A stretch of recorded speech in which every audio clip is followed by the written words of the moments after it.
Hello everyone. Welcome to the very first episode of How to Get an Engineering Co-op.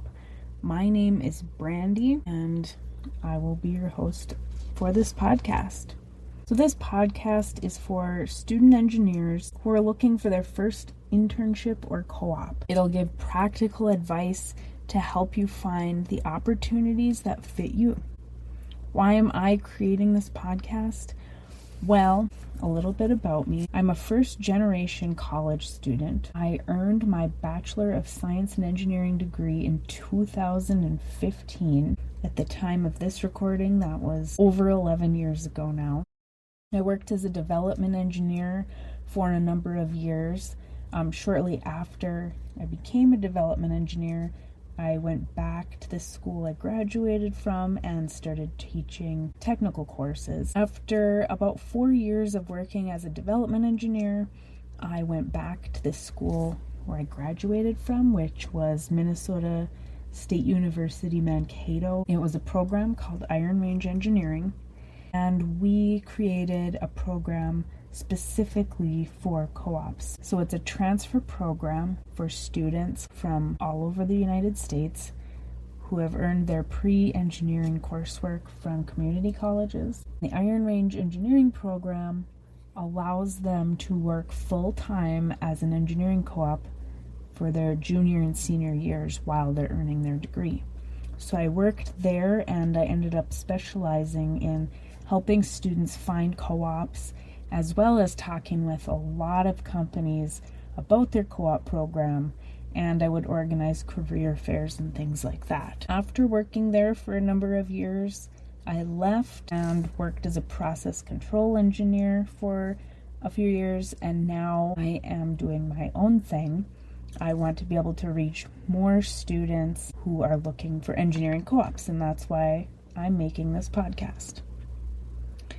So we'll talk about all sorts of things on this podcast, including resumes, cover letters, your search strategy, LinkedIn, how to keep track of your applications and interactions, career fairs, interviews, follow-up strategy.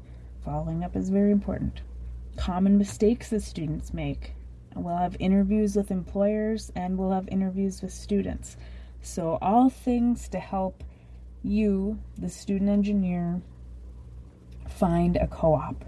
I believe there's a co-op out there for everyone, and anyone who wants to work as an engineering co-op can do that if you put in the right amount of effort. Just to give you an idea of some of the things we'll talk about, common misconceptions students have about co-ops. Here are 3. Number 1, I don't have enough experience to get a co-op. That is a very common misconception that students have, often thinking that they don't have enough experience. Well, I've talked with enough companies to know that they know you don't have experience at this point. You're just getting into college and, you haven't even got your degree yet. Some of you may be non-traditional students and you do have experience. Maybe you've worked for years, and some of you may have worked at restaurants or jobs that you think don't have anything to do with engineering, although I am here to argue that any job that you've ever had has skills that transfer directly into the engineering world. Misconception number 2, I can apply later. This is a common thing that happens with students. They think that they'll apply for the co-op later. You might go back to a co-op posting that you had seen a few weeks ago and it's already gone. Many times students wait too long to apply. Sometimes a posting is only open for 1 week. Many jobs, they hire over a year in advance for that job. So if there's a specific company that you are looking to work for, it is good to know their hiring practices and know if they're hiring a year in advance, you're going to have all of your ducks in a row, have your resume ready and all that a year before you want that job. So always be ready. And misconception number 3, I'm not ready for a co-op. Well, a lot of us get scared to start something that we've never done before, and starting a co-op can be a very large undertaking. But many times you are more ready than you think you are. If you're on the fence thinking, I'd like one, but I don't think I'm ready, it's still something to give a try. Maybe try an internship to start with. Those are shorter in length than co-ops, and it can still give you a really good idea of what a co-op would be like, but not such long time investment. So there may be certain reasons that will prohibit you from attaining a co-op. Perhaps you don't have a car and you're not living close to public transportation, or there could be many different reasons why you're not able to have a co-op at this time. Otherwise, if the only thing holding you back is you thinking that you're not ready, that could possibly just be your mindset tricking you into thinking that. If you're listening to this, I'm guessing that you are interested in a co-op. So I've got something that you can do right now to get started. And if you've already started, I believe you can still find value in this exercise. So I'd like you to get out a piece of paper or a note-taking app on your phone, wherever you like to keep your notes. And I would like you to write a list of at least 5 companies that you would like to work for, that you could see yourself working for. Now, these companies can be in your hometown where you would aspire to work.